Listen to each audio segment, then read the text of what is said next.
Assalamualaikum warahmatullahi wabarakatuh. Halo teman-teman semua, perkenalkan nama saya Mutiara Aisyah. Pada kali ini saya akan menjelaskan bagaimana melakukan uji one way ANOVA menggunakan perhitungan manual dan SPSS pada mata kuliah kali ini yang diampu oleh Bapak Dr. Didi Yulistio MPD dan juga Bapak Dr. Nurmanzah MPD.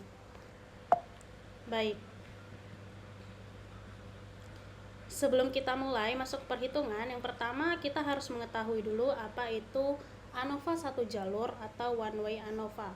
One way ANOVA merupakan uji perbedaan parameter rata-rata satu variabel yang terikat untuk lebih dari dua kelompok sampel. Analisis one way ANOVA hanya terdiri dari atas satu faktor dengan dua atau lebih level. Contohnya, bagaimana pengaruh model pembelajaran terhadap prestasi belajar, yang dimana faktornya adalah model pembelajaran dengan level ada 3. Yang pertama inquiry, yang kedua PBL atau problem based learning, dan yang ketiga adalah jigsaw. Dan variabel terikatnya adalah prestasi belajar. Nah, berikut adalah contoh mengenai bagaimana cara perhitungan manual. Ada diketahui efektivitas 3 model pembelajaran, yaitu yang pertama pemecahan masalah, discovery learning, dan inquiry terhadap skor prestasi belajar bahasa Indonesia. Data prestasi belajar ketiga kelompok disajikan sebagai berikut.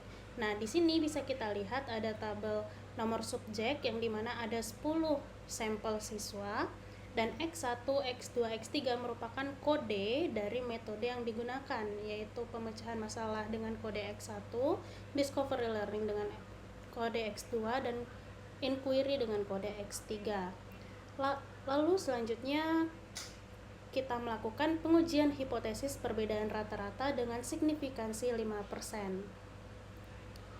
Untuk melakukan pengujian, yang pertama kita harus membuat hipotesis penelitian terlebih dahulu, yaitu dengan H0 dan H1, yang dimana H0 tidak ada perbedaan prestasi belajar bahasa Indonesia antara siswa yang diajarkan dengan model pembelajaran pemecahan masalah, discovery learning, dan inquiry.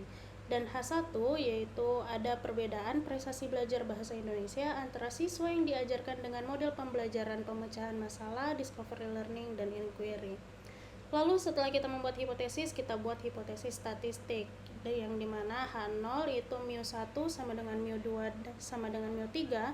Lalu untuk hipotesis 1, mu1 tidak sama dengan mu2, tidak sama dengan mu3, yang dimana mu di sini adalah rata-rata.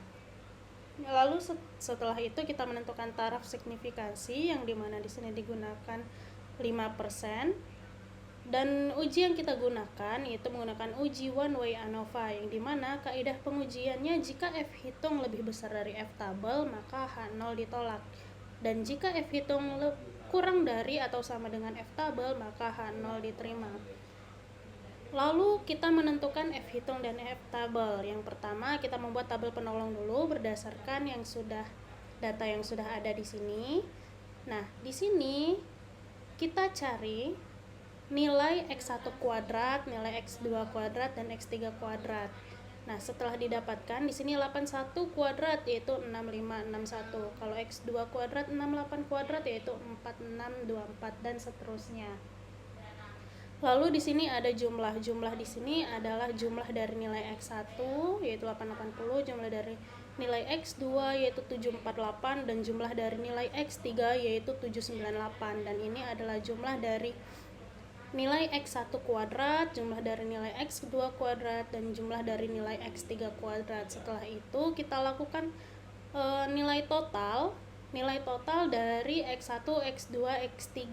Di sini kita dapat nilai sebesar 2426, dan jumlah nilai total yang sudah dikuadratkan yaitu tiga nilai ini kita tambahkan yaitu 202.480. Setelah kita menemukan nilai-nilai total tersebut, kita menentukan jumlah kuadrat atau JK untuk beberapa sumber variansi, yaitu total, antar, dan dalam, di mana N1 sama dengan 10, N2 sama dengan 10, dan N3 sama dengan 10. N di sini adalah jumlah sampel pada metode 1 10, jumlah sampel pada metode 2 juga 10, dan jumlah sampel pada metode 3 juga 10. Bisa kita lihat di sini ya. Di sini ada 10, ini juga 10, ini juga 10. Dan total sampel semuanya ada 30. Dan berikut adalah rumus untuk jumlah kuadrat total, yaitu sigma xt kuadrat dikurang sigma xt nya dulu baru dikuadratkan per n total. Maka didapatkan hasilnya 6294. Lalu untuk rumus jumlah kuadrat antar seperti berikut, didapatkan hasilnya 888. Dan yang terakhir, rumus jumlah kuadrat dalam dengan rumus berikut didapatkan nilainya 5410. Setelah itu kita mencari nilai derajat kebebasan, nilai derajat kebebasan total, nilai derajat kebebasan antar, dan nilai derajat kebebasan dalam. Dengan rumus berikut didapatkan DKT-nya 29, DKA-nya 2, dan DKD-nya 27. Nilai NT ini kita dapatkan dari jumlah sampel, nilai K ini kita dapatkan dari model yang digunakan karena kita menggunakan 3 model, maka di sini tulis 3. Lalu DKD didapatkan dari DKT dikurang DKA, yaitu 27. Lalu selanjutnya menentukan nilai variansi. Nilai variansi D dengan rumus berikut, JKD per DKD didapatkan 200, dan variansi A, JKA per DKA didapatkan 444. Lalu setelah kita mendapatkan nilai variansi, barulah kita menghitung nilai F hitung dengan rumus variansi A per variansi D sama dengan 444 per 200 didapatkan nilai 2,22. Setelah kita mendapatkan nilai F hitung, kita menentukan nilai F tabel. Nilai F tabel dapat dicari dengan menggunakan tabel F. Tabel F ini bisa diakses di internet. Lalu setelah kita lihat F tabel, kita menentukan nih apa nilai pembilangnya dan apa nilai penyebut, di mana DKA itu merupakan pembilang yaitu 2 dan DKD merupakan penyebut yaitu 27. Sehingga kita tahu bahwa F tabel dengan probabilitas 0,05 dengan pembilang 2 dan penyebut 27. Dan jika kita lihat di tabel, pembilangnya 2 di sini ya berarti, dan penyebutnya 27. Kita turun, ini 16, 17, kita cari sampai 27. Nah, ini adalah nilai F tabel, pembilangnya 2 dan penyebutnya 27, 3,35. Kita tulis di sini didapatkan nilai F tabel sebesar 3,35. Setelah itu kita membuat tabulasi ragam. Agar kita mudah menganalisis, kita bikin kesimpulan seperti ini yang sudah kita cari. Dan dari tabel ini dapat kita tarik kesimpulan bahwa F hitung itu 2,22, F tabel itu 3,35, sehingga F hitung lebih kecil dari F tabel, maka H0 diterima berdasarkan hipotesis yang sudah kita buat. Artinya tidak ada perbedaan prestasi belajar bahasa Indonesia antara siswa yang diajarkan dengan model pembelajaran pemecahan masalah, discovery learning, dan inquiry. Selanjutnya adalah melakukan uji one way ANOVA menggunakan SPSS. Di sini sudah ada data yang saya susun di Excel, data yang sama ya dengan yang ada di Word sebelumnya. Nah, di sini langkah pertama kita buat kode. Di sini bisa kita lihat soalnya sama, yaitu pemecahan masalah. Pengaruh metode pembelajaran menggunakan metode pemecahan masalah atau X1, discovery learning, X2, dan inquiry dengan kode X3 terhadap skor prestasi belajar bahasa Indonesia. Baik, langkah pertama kita bikin 2 kolom. Di sini kolom metode dan di sini adalah kolom nilai. Yang pertama itu metode dan yang kedua itu adalah nilai. Nah, di sini kita bikin 2 kolom. Metodenya karena ada 3, di sini sudah ada X1, X2, X3, maka di sini metodenya kita bikin 1 sebanyak 10. Kenapa 10? Karena banyak sampelnya, ada 10. Dan 2 juga tuh, 2, 3, 4, 5, 6, 7, 8, 9 dan 10. 3 juga, 1, 2, 3, 4, 5, 6,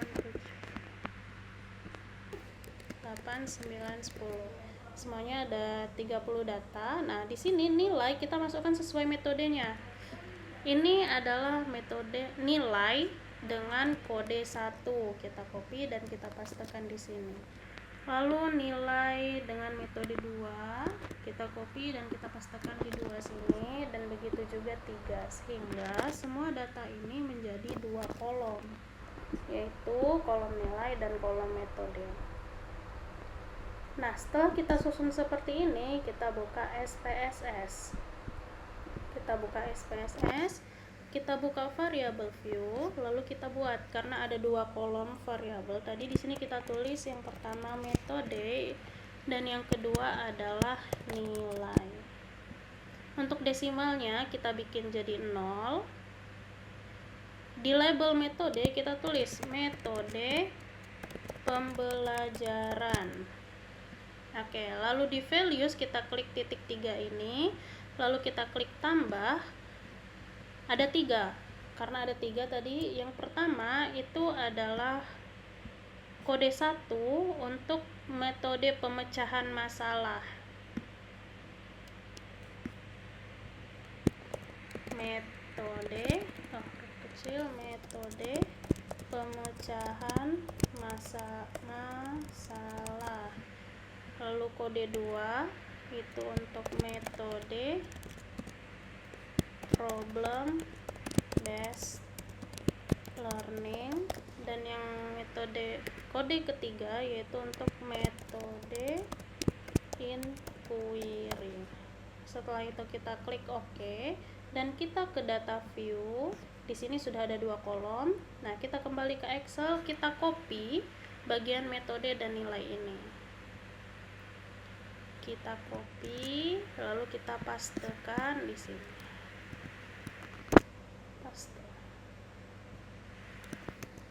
Oke, sudah. Di sini ada 3 metode, 1, 2, 3, dan ini adalah nilai. Setelah kita copy seperti ini, kita klik analyze, lalu compare means, dan klik one way ANOVA. Di sini untuk metode kita masukkan ke faktor, nilai kita masukkan ke dependent list. Kita klik post hoc, kita centang to key. Oke, kita klik continue, kita klik option, klik homogeneity, dan means plot, descriptive, lalu continue. Setelah itu semua kita klik OK, maka akan keluar hasilnya. Nah, di sini kita lihat ANOVA, di bagian ANOVA kita lihat nilai signifikansinya. Di sini nilai signifikansinya adalah 0,128. Nah, dalam uji one way ANOVA menggunakan SPSS, yaitu jika nilai sig lebih besar dari 0,05 maka H0 diterima. Dan jika nilai sig kurang dari 0,05 maka H0 ditolak. Nah, tadi pada tabel itu nilai signya 128 dan nilai 0,128 ini lebih besar dari 0,05. Artinya H0 diterima. Dan jika kita ingat kembali pada hipotesis yang sudah kita buat sebelumnya, H0 adalah pernyataan di mana tidak ada perbedaan antara prestasi belajar bahasa Indonesia yang didapatkan siswa antara yang diajarkan dengan metode pemecahan masalah, discovery learning, dan inquiry. Baik, itu saja dari saya. Terima kasih. Assalamualaikum warahmatullahi wabarakatuh.